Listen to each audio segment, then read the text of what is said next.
Tiago, você falou que você vive de modo intenso em qualquer coisa que a sua mente, as suas mãos puderem alcançar. Nesse mundo e em todos os outros, assim eu entendi. Porque assim é a essência de Orixá. Assim é a essência dos nossos cultos. Sim. E graças a eles é que você está aqui. E muito me honra ter essa partilha.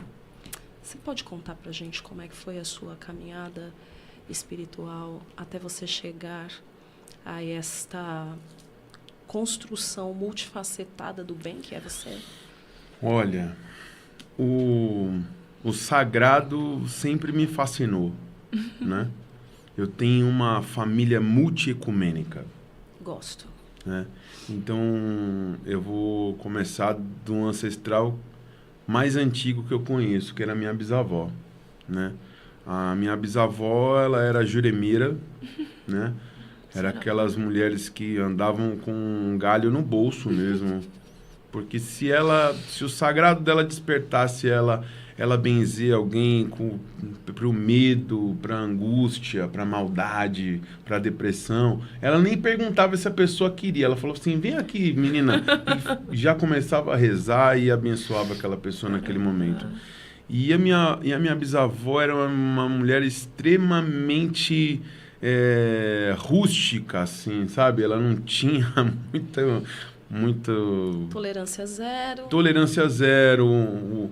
O repertório de palavras que ela tinha nem sempre era o adequado, mas ela tinha uma grandeza espiritual assim muito grande, muito grande. Depois disso, passo para os meus pais, né? O meu pai, ele era da Congregação Cristã do Brasil e se casou com a minha mãe, que era kardecista, né? E a tamanho era o respeito entre eles, que por conta do meu avô, nós temos na minha casa sempre tem um assentamento de Exu, né? Um Aqueçã, que hoje sou eu quem cuido dele na minha casa. E o meu pai sendo da Congregação Cristã do Brasil, quando eu passava pelo Exu, ele levantava a tampa da quartinha e se tivesse vazia, ele enchia de água e ele que acendia a vela, sendo da Congregação Cristã do Brasil, né?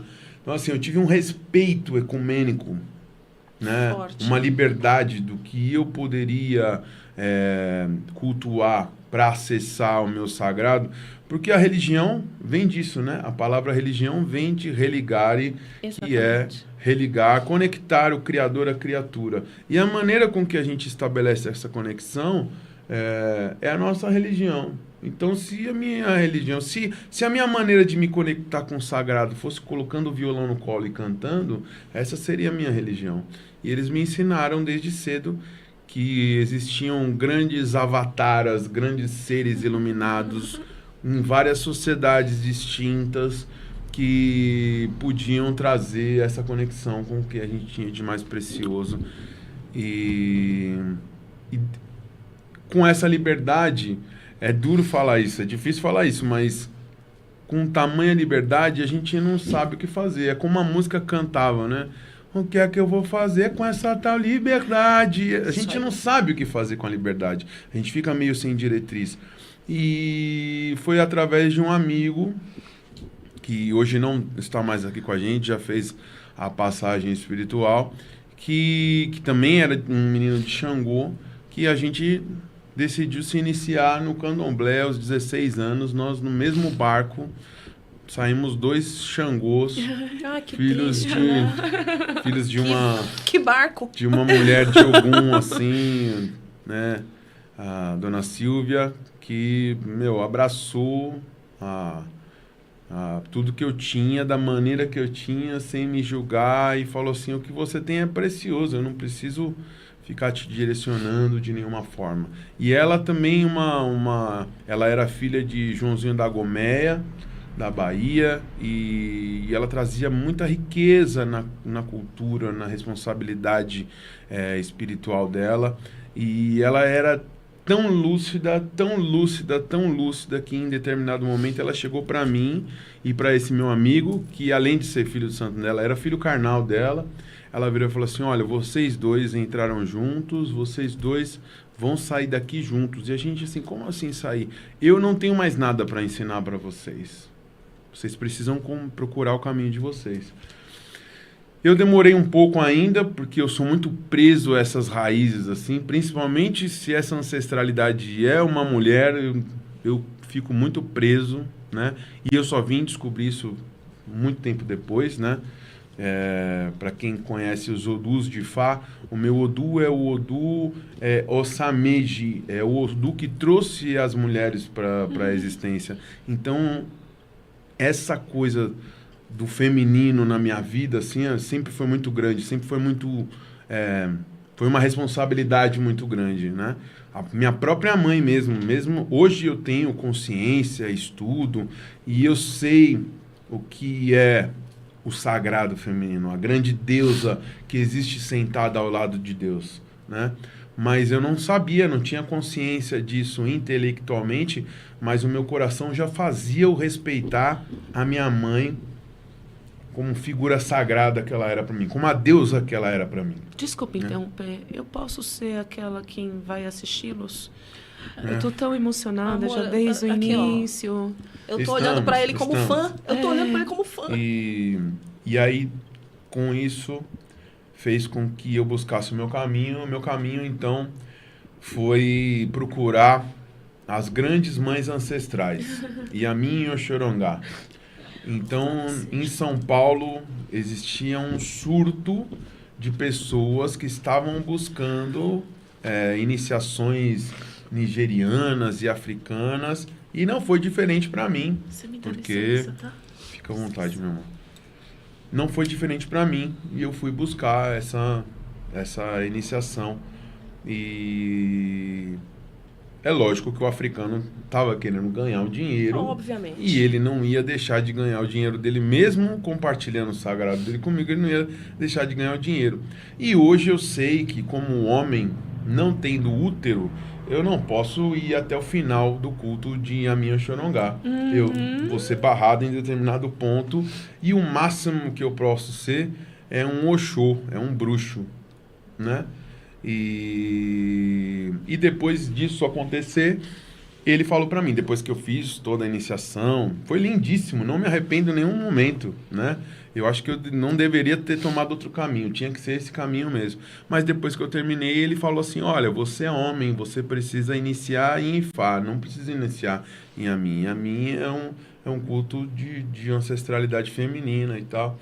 E aí, quando eu fui procurar o Ifá, ele falou assim: mas aí entra um pouco o meu Xangô, né? Eu sou... Xangô é maravilhoso, gente, é um orixá incrível, mas é vingativo, né? Jura? Mas ele é, assim, como é que eu posso dizer? Ele guarda uma mágoa, um rancorzinho, assim. E eu falei assim: tudo bem, eu vou me iniciar em Ifá, mas eu também não vou me iniciar com esse cara aí não, mano. Esse cara aí tá me tirando, velho. Ele poderia ter, desde o começo, ter me elucidado, né? Podia ter te iniciado nos dois. Exatamente. E ele queria, mas se ele falasse de Ifá, talvez eu não escolhesse. Na cabeça dele, eu não iria querer fazer Yamin. Aí ele ia perder o dinheiro de Yamin, ia ganhar só o dinheiro de Ifá. E aí eu conheci um babá no Jardim Clímax, na Zona Sul, indo sentido, né, praia. Eu conheci um babalorixá chamado Babá Onifadê. E o Onifadê, então, me iniciou em Ifá, me deu todo o axé, né? Teve todo um cuidado de chamar o povo para saber o Odu certinho, essas coisas todas que são algo muito sério, né? Tem o Odu regente do ano, né? Tem o Ixefá e o Idefá, tem uma série de iniciações, e eu então resolvi me iniciar no Ifá.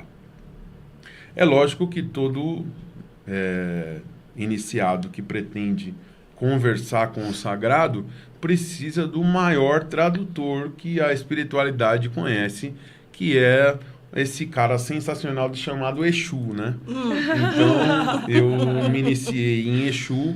Inclusive, no meu ajuntói, é o cara que eu tatuei bem no meu chakra da fala aqui. Eu vi. Porque se eu colocasse Xangô aqui, eu ia só brigar, né, mano? Eu vi. Mas eu coloquei Exu bem aqui no meio para que ele estivesse sempre à frente da minha comunicação e eu pudesse falar a palavra certa no momento certo, na hora certa. E vocês já perceberam que eu falo demais, né? Mas é isso aí mesmo. É que a gente fala pouco. É. Então eu me iniciei em Exu.